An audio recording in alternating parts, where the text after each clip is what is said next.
Today, I'll talk about when awakening most often occurs, or what some call breaking free from the matrix. What is awakening? Technically speaking, awakening is abandoning false beliefs about the world you live in.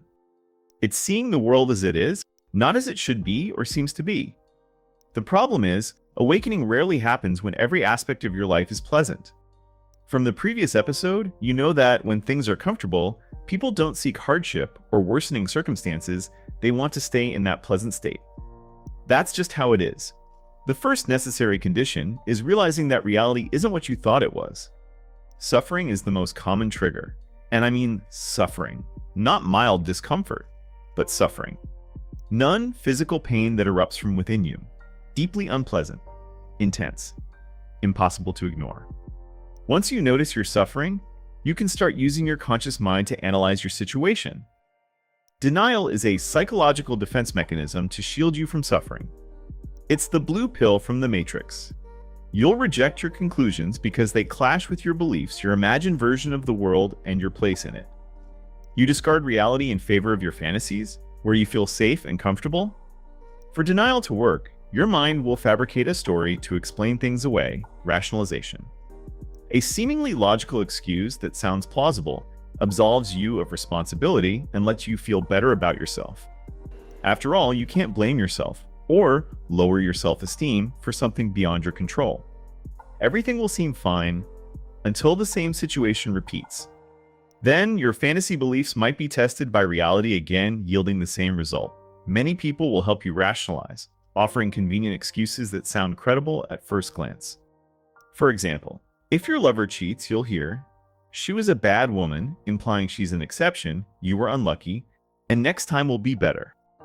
If someone close repeatedly hurts you, making you suspect it's intentional, yet dismisses your concerns while demanding empathy for their struggles, you might rationalize, "They were tired, had a rough day." But 10 times in a row, that's a pattern. Rationalization is great if you want to live in sweet self-deception. I encourage you to learn more about this mechanism. The basics I've shared are the minimum for understanding. On a side note, women are exceptionally skilled at denial, something you'll witness endlessly. Often, they do it unconsciously. I've seen this scene play out many times. I say something inconvenient in a conversation. The response?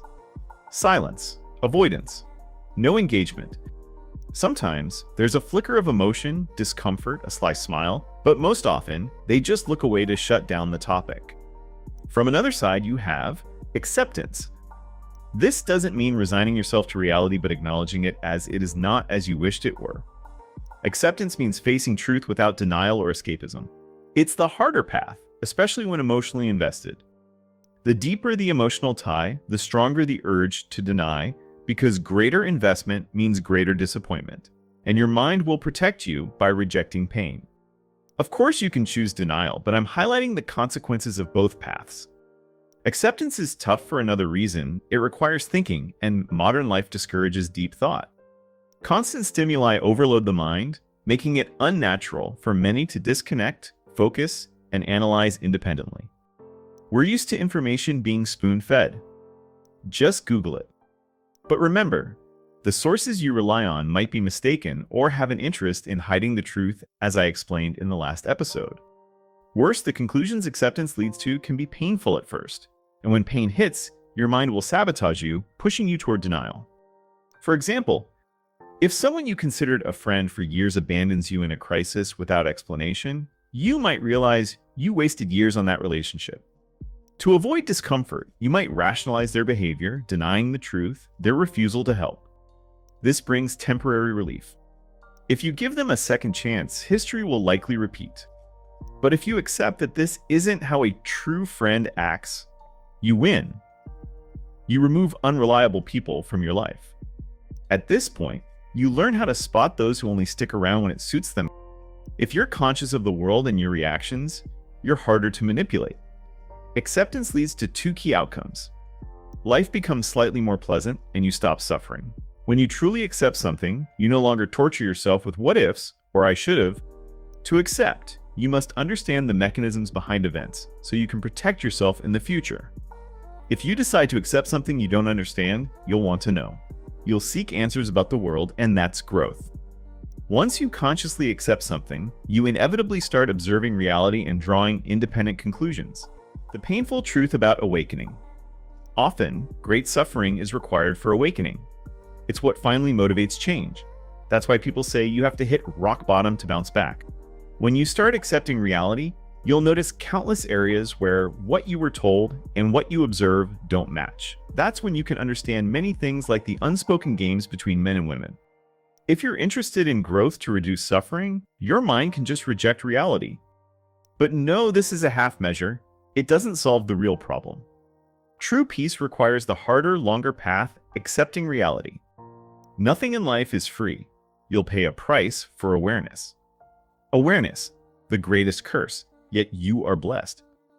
But that price is low compared to living in delusion. It's better to know to be conscious, because without awareness, your subconscious will dictate most of your actions. Consciousness gives you choice, and choice means you're not trapped in one behavior. To some, awareness might sound like esoteric nonsense, but it doesn't matter. It exists, it's part of every person, and it plays a huge role. When you learned to ride a bike as a child, you didn't know what gravity was, but you felt its effects when you fell. The same goes for consciousness and the subconscious. Whether you acknowledge them or not, they shape your life, for better or worse. Thank you for tuning in. The next video will be available soon, so stay tuned.